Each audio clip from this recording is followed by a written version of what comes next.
Assalamualaikum warahmatullahi wabarakatuh. Dan wa syukran lillah, salatan wa salaman bi Rasulillah. Amma ba'd. Subhanallah, seseorang tidak akan pernah menjadi orang yang bertakwa sebelum dia memberikan apa yang terbaik dari dirinya. Lan tanalul birra hatta tunfiqu mimma tuhibbun. Itulah yang diajarkan oleh baginda Rasulullah sallallahu alaihi wasallam. Jadi jelas, ciri mutlak orang yang bertakwa senantiasa ingin memberikan yang terbaik yang dia miliki.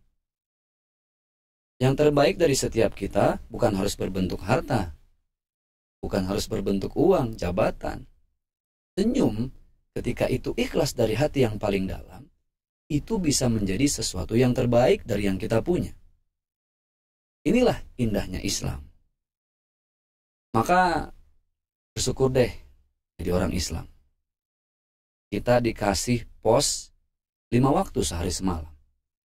Kalau istilah orang balapan tuh ada pit stop, harus ada cek engine, harus ngecek bensin, harus cek roda, kemudian kualitas ban dan sebagainya. 5 waktu yang sudah dititipkan oleh Allah Subhanahu wa Ta'ala adalah 5 waktu yang harus dimanfaatkan oleh orang-orang yang bertakwa. Untuk apa? Untuk cek hati, untuk cek spiritual, cek emosi, cek hawa nafsu. Kan enak jadi orang Islam. Kita terus curhat, curcol sama Allah 5 kali sehari semalam. Namun sayangnya, subhanallah, berapa banyak orang yang sholat tapi belum mendirikan sholat. Kan jelas perintahnya, wa aqimus sholat. Dirikanlah sholat, bukan hanya sekedar melakukan sholat. Siapapun bisa melakukan sholat, tapi setiap yang melakukan sholat belum tentu mendirikan sholat. Melakukan sholat maknanya adalah sekedar gerakan saja. Dia sujud, dia ruku, dia i'tidal, dia tumakninah, dia tahiyat, sebagainya. Tapi belum tentu mendirikan sholat, karena orang yang mendirikan sholat, sujudnya tidak hanya ketika sholat, tapi nilai-nilai sujud dia bawa ketika bermasyarakat. Coba lihat orang sujud, kepalanya di bawah. Mohon maaf, bahkan lebih rendah dari tempat di mana dia membuang angin. Dan kepala sesuatu yang paling penting dari anggota tubuh kita. Di saat sujud, diletakkan begitu saja sejajar dengan kaki kita. Kita ikhlas, kita ridho. Ini mengajarkan kepada kita harus serendah hati mungkin kita menghadapi siapapun. Yakinlah, orang yang merendahkan hatinya tidak akan pernah direndahkan oleh siapapun. Dan orang yang mau mengalah tidak akan dikalahkan oleh siapapun. That's the point. Itu yang harus dicatat. Dan itulah ciri-ciri orang yang beriman. Apa bedanya iman dengan takwa? Iman ini mesin, generator. Takwa adalah efek. Mobil nggak akan pernah bisa berjalan kalau tidak ada mesin. Seseorang tidak akan pernah bisa bertakwa kalau tidak punya iman. Maka yang harus dibenahi adalah iman terlebih dahulu.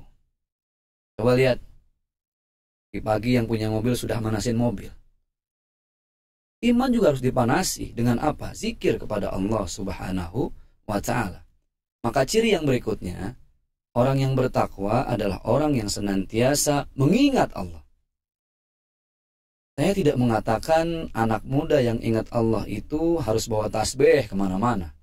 Wow, zikir lebay. Bukan itu maksud saya. Saya tidak mengatakan orang yang ingat Allah itu kemana-mana harus dengan bahasa Arab, menunjukkan kalau dia ahli surga.